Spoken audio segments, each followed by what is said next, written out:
Hello and welcome back to LTC Heroes Live by Experience Care. I am at Delaware Healthcare Convention in Wilmington, Delaware, and I'm talking today to Leslie Johnson. She's the administrator at Foulk Living. Leslie, welcome to the program. Hi.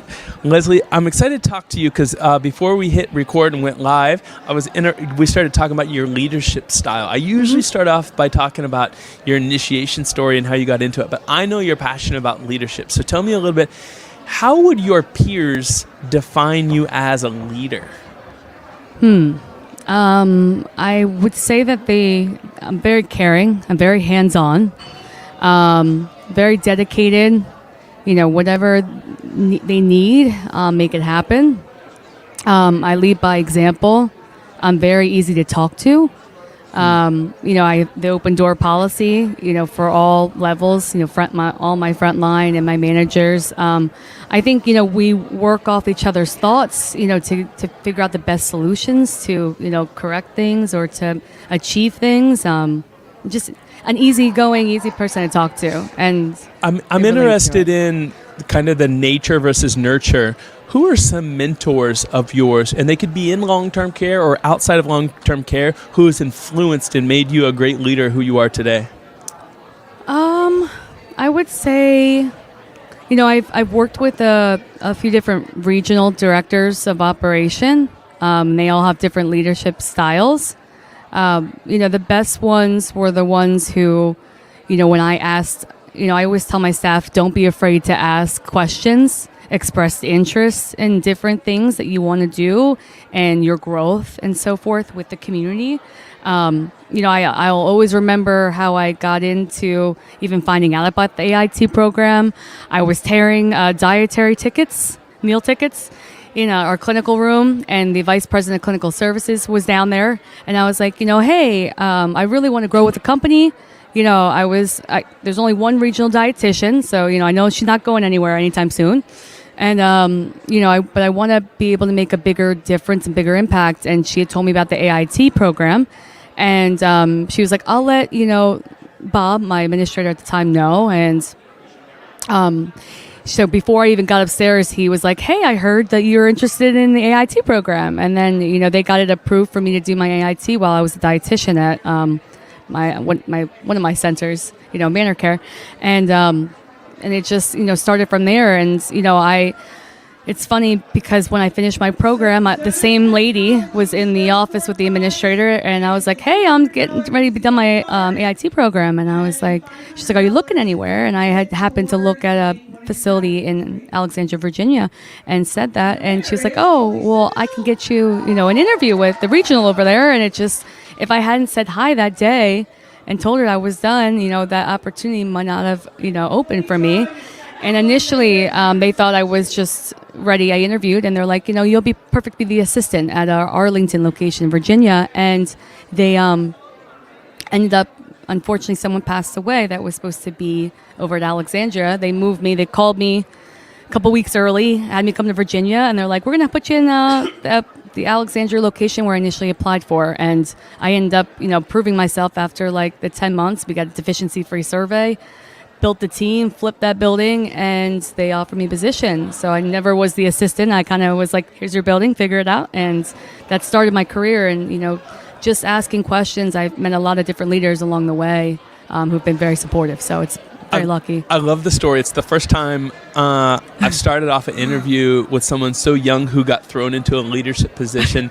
I can tell that you're very confident, and it exudes, and your team must pick up on that. When you decided to approach your leadership and say, I'm interested in the AIT, do you remember, was there anything you were a little bit nervous of? Was it either supervising? Was it clinical? Was it the business side? Was it compliance side? Was there anything you're like, oh, I'm a little bit nervous, and now you know that you've nailed it?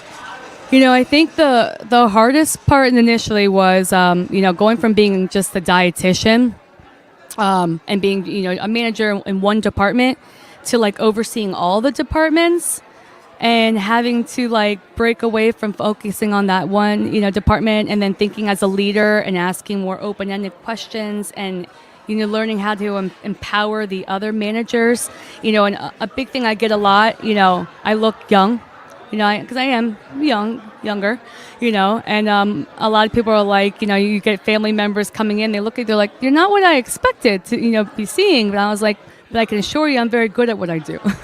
And that, it's just, I think that was just having to overcome that. And then like learning how to also speak in front of people, being that leader that they need and vocalizing that. I can talk to anyone, but then talking to a team and having them, empower them and listen to you, and not, you have to realize everyone's a person. Everyone has those fears and anxieties about talking in front of people and having them listen to you and understand you. And, I just fought through it, I want to follow up on your leadership style and kind of how you got turned into kind of a turnaround administrator. And I'm wondering how you move from places that are struggling with deficiencies, that are struggling with agency, and how you start to bring in young people who understand that it's a family, that it's a community, and they're making a difference. Can you give me any insight in how you recruit that younger generation? You probably heard me today talk about how we can find the younger people on LinkedIn. How do you talk to them? How do you empower them? I tell them exactly, I share with them what we're doing in our community. And, a big thing when I first got to this community in July with Life Care Services over at Foulk Living, what I noticed, we had great energy there, right? Very positive energy from the staff. They're a very good team.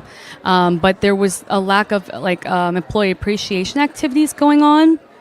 And I immediately, started celebrating birthdays. We would sign cards, all of us managers, and give them cards. And I'd go up and sing to each employee. And, the little things like that, starting the employee of the month, and then staff appreciation, and doing activities that included the staff and the residents, and it creating like that bonds between them and creating that family. And then when I, speak to other employees that are applying and are interested, I just share exactly what we do, that I love talking about it because, we practice what we're preaching, like what we're talking to them about. And, that you have an opportunity to make a true difference, in people's lives and, be part of a family and also grow. Life Care Services makes that happen. They really help their employees grow, and they give you the resource that you need to, do the activities and fun things and, get what you need for them. In terms of kind of turning around a facility, there's, sometimes 15 different variables to start off with, right? You have culture, Yes. you have SOPs, you have processes, you have QAPI, you have relationships, you have census problems, you got probably infrastructure problems, budget problems. Can you give an example of what excites you? What are one or two variables when you walk in and you start to do your analysis, your diagnosis? What excites you? One of the two things, like, I love doing this. With every community I've gone into, the first thing I always do is get out on the floor, get to meet the staff, get to know the staff. I make it a priority to get to know their names right away, and that makes a huge difference in things. They really appreciate that, after time of being there. And then that's one of the things they've always said, you came out, you got to know us, you weren't just another person here, you got to know our names, you got to know what we needed, what we're interested in, how we can help. So I always start by doing that and getting to know the residents and visiting with them, because it's very important to that. Just being on the floor, hands-on, and then evaluating what needs to come first. You talked indirectly about the intangibles of this industry and why working in a community is unique. I know you've spent, because you're young, but you've spent a good part of your professional career in long-term care. What would you say are the intangibles that keep you here and make you happiest here, and that we could use if there's a young person out there who's going to hear that and like, oh, I want the same thing as Leslie? What are those intangibles that you have here? This industry allows you to help people, and not just, the residents that we care for, but, the staff. Just, you get to make a difference in people's lives. And that's what I love to do. I love to, see the their faces and their reactions and their growth and the changes as they're being implemented and putting in place, and then it's just so rewarding to help others grow. Because one of the things I do share a lot with my newer employees, my story from me starting as a dietary aide, and then because a lot of people are like, wait, you were a dietary aide and now you're like our boss? And I'm like, yeah, I was like, don't be afraid to ask questions, express interest, and it's just hard work pays off. You work hard, you ask questions, you care and show interest, and that inspires them a lot. So. What I like about that example is there's not a lot of people who realize that long-term care is a space for you to climb the ladder, and you climb the ladder in a very unique way. Yeah. As we start to wrap things up, Leslie, I guess I wanna ask you in terms of recruitment. How do you go about explaining the values of your organization when you have a young person who's coming in, whether it be an AIT or it be a new CNA? How do you talk them into explaining that, hey, come work here, this place is different? We have great support from our leadership staff. We have great benefits, which we're very lucky to. But also, I tell them, you'll be a part of a team. We're a family, and we are a family, and that's the difference. And you can have a team, but having that family that all works together, that truly cares about what they do. The team at Foulk Living is a different kind of team, and you can see how truly passionate they are about what they do and working with the residents and the bond that they've had with families, in our community for years.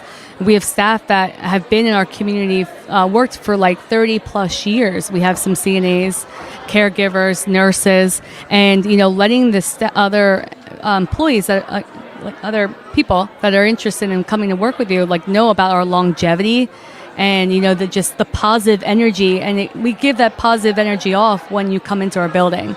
When people walk in, you can feel a positive environment, and that's what staff want to work in.